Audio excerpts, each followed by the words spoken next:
কলকাতার নামী কলেজের পড়ুয়াকে কুরুচিকর মেসেজ, কুরুচিকর মন্তব্য, আর তাতেই কাঠগড়ায় ওই কলেজেরই এক অধ্যাপক।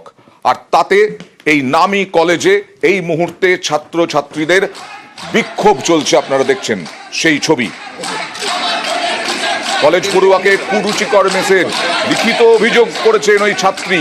অভিযুক্ত অধ্যাপককে সাসপেন্ডও করা হয়েছে। কথা বলবো প্রতিনিধি বিবেকের সঙ্গে। বিবেক, কি ঘটনা ঘটেছে?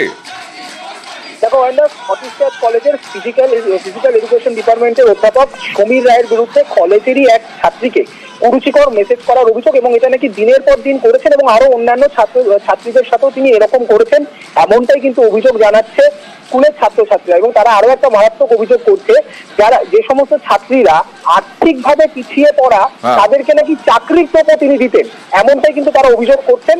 এবং পরবর্তীকালে গতকাল এই ছাত্রী তিনি কলেজ কর্তৃপক্ষের কাছে একটি লিখিত অভিযোগ করেন, এবং সেই লিখিত অভিযোগের ভিত্তিতে কিন্তু কলেজ কর্তৃপক্ষ আজকে একটি পদক্ষেপ নিয়েছে বলে জানা যাচ্ছে।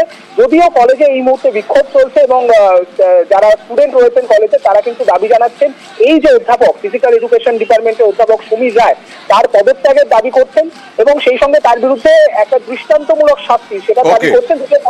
কলেজ কর্তৃপক্ষের তরফ থেকে একটি অফিসিয়াল প্রেস রিলিজ দেওয়া হয়েছে, যেখানে পরিষ্কার করে বলা হচ্ছে যে এই যে অভিযুক্ত অধ্যাপক তাকে কিন্তু তার কাজ থেকে আপাতত সাসপেন্ড করা হয়েছে। যদিও আমরা তদন্তে কি উঠে আসে।